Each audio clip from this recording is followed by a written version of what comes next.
Hi, this is Jeff Goble, and this is your Shooter's Golf Tour tip of the week. Today we're going to talk about short putts.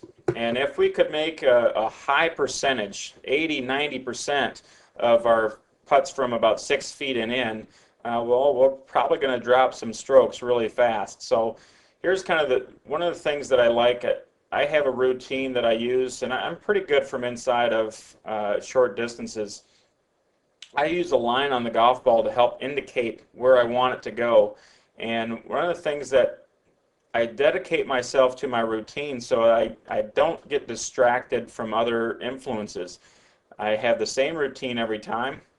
I step up, line up, I'm looking at a spot maybe inside the hole here, very small, and I'll represent a clock scenario later. But I'm looking dead at that spot while I make my strokes. I'm going to take 3 uninterrupted. I don't reset. I'm just trying to get a feeling for length and pace of swing that is necessary, or that I feel necessary to make that ball go into the hole. Okay? From there, I'll stop, set the putter up, line up the line on my putter to the line on the golf ball, reset my feet.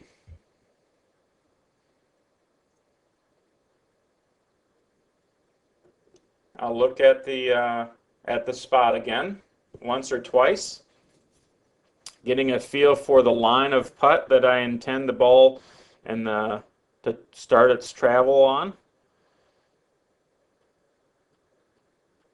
There's my second look.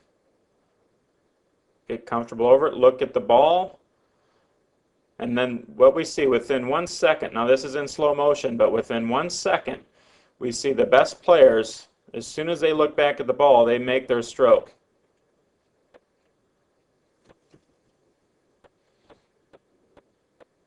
And there it is. Sneaks in the low corner.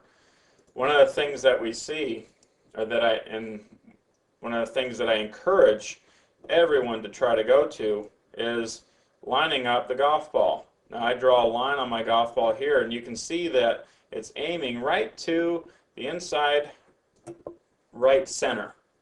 Okay, I'm anticipating this butt to break maybe a ½ an inch or so, so I'm taking that line away from the center.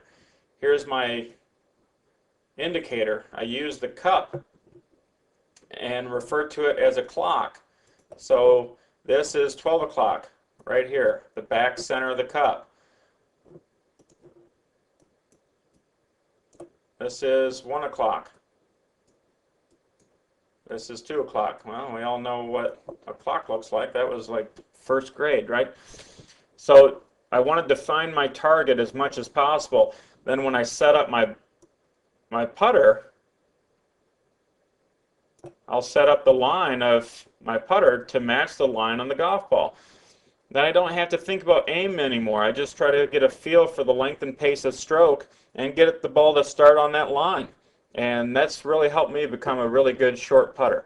Hit the ball solid. It doesn't have to be hard, but just hit it in the center of the face, and you're going to find you have the truest roll, and you're much more consistent. One of the things that we see, if someone's aiming their face, and this is their putter,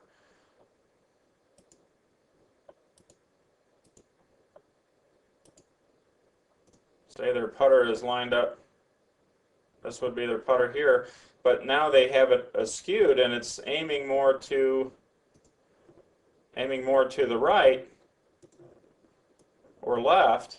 We'll say, well, they'd have to stroke it to the right to balance that out, and that ball's not going to roll very well. We'd like to see the line on the putter, or excuse me, the line on the ball roll end over end. So it goes here and here and here. We see that thing really lining up and continuing in a consistent roll pattern. If it starts to wobble right away, that line is getting squirrely. Well, our path and face didn't match up very well, and we're probably not going to make a lot of those putts. Still has a chance to go in, but it decreases our odds of that going in. So use the line of the ball, use your routine and dedicate to that. And then define a smaller target, typically inside the hole. Always take the break away from the center of the cup, not from the outside edge. That's one of the things that we find with most amateurs. They start to take their the breakaway, if they're playing an inch of break, they take it an inch away from the edge of the cup instead of an inch away from the center of the cup and play it there. So if you define a better target and use the larger size of the cup, I think you're going to make more putts. All right, try that. I'll see you next time.